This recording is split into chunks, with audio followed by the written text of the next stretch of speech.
Crow Country is a retro-styled survival horror game from indie developer SFB Games that looks like it was ripped right out of the PlayStation 1 era, with graphics, puzzles, and yes, even tank-style controls to match. And you had better believe those controls were as tricky for me as I remembered, but thankfully the game also features a modern control option, which is what I used, as I didn't want to wrap my mind around the tank style, even with its tempting 180 quick turn. True to the era, the environments are densely packed with details just like the pre-rendered visuals that inspire them. But one important difference that surprised me is that they're actually fully 3D, allowing for different camera angles. Taken together, it makes a small world feel much bigger, and I enjoyed exploring every nook and cranny it had to offer. While diving deeper and deeper, I started sensing something was different compared to what I was used to. I was searching. I was solving puzzles. I was running by zombies, and I was alive? There was a sense of dread and atmosphere from the start, but the true difficulty was not from the so-called guests, but the puzzles. Because most of the enemies moved rather slowly, I was able to run by them with ease compared to my memory of their classic Resident Evils. I didn't notice at first because I was pulled in by the mysterious and creepy atmosphere, but once I picked up on it, a lot of the tension evaporated as I often didn't have to fear for my life. Especially because I rarely ran out of ammo. Now to be fair, I was playing it somewhat conservatively.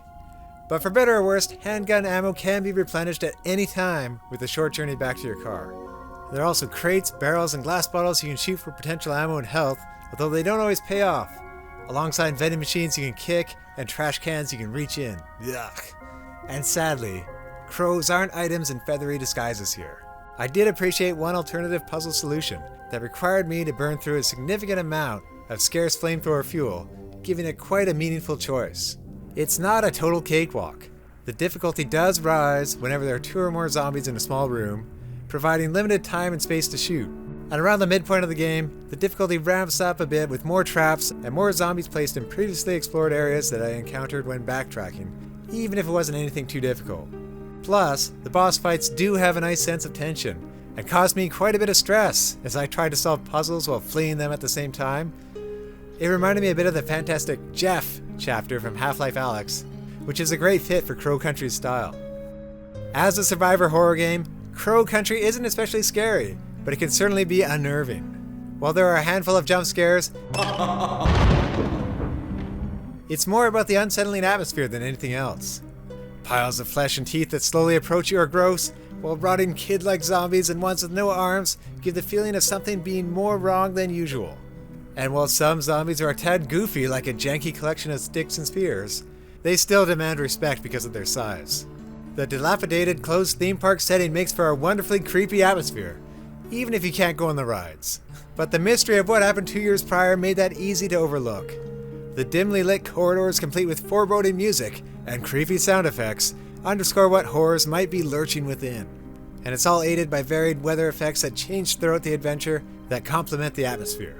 There's nothing quite like well-done rainfall in a spooky game. Despite the overall lack of scares, the atmosphere, engaging characters, interesting story, and clever puzzles were also well crafted that it largely made up for this, and even created some, dare I say it, cozy moments. Which is a feeling that's aided by the game being surprisingly funny and self-aware at times, such as when Mara turns off a sink and congratulates herself for saving the day again, or when a police officer who's at his wit's end from dealing with puzzle after puzzle is consoled by Mara who tells him, "You get used to it." Kinda like me pointing out that if you like supporting indie game content here on GameXplain, please hit that subscribe button for more. And speaking of puzzles, Crow Country mercifully does several things to help you avoid getting stuck.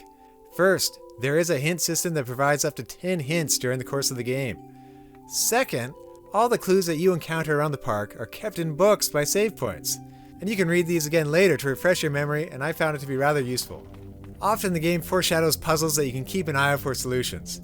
Sometimes I've become fixated on finding a complex solution and roam around the park in circles, unlocking other secrets, only to find the answer was very simple, such as this edge of a gate that made me understand why so many games these days resort to yellow paint. But at least I was tracking down other secrets while hunting down solutions at times like these, and found the total time didn't really affect my endgame ranking. But even if it's all still too much for you, there is an exploration mode that's almost completely enemy-free, allowing you to soak in the atmosphere and solve puzzles at your leisure. Which is a smart inclusion to ensure everyone can finish the game however they want to.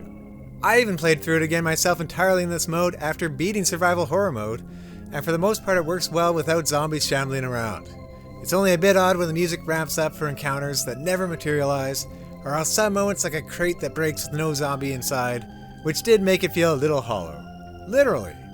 Thankfully, the story was anything but hollow, as I found it wrapped up in a satisfying and clever way, even if they lay it all out a little too clearly near the end.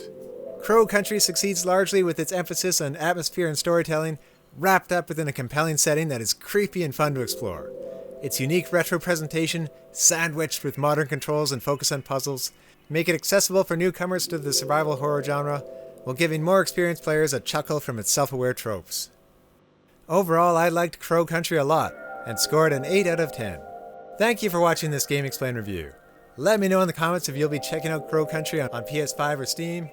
Until next time, I'm going to play some air hockey.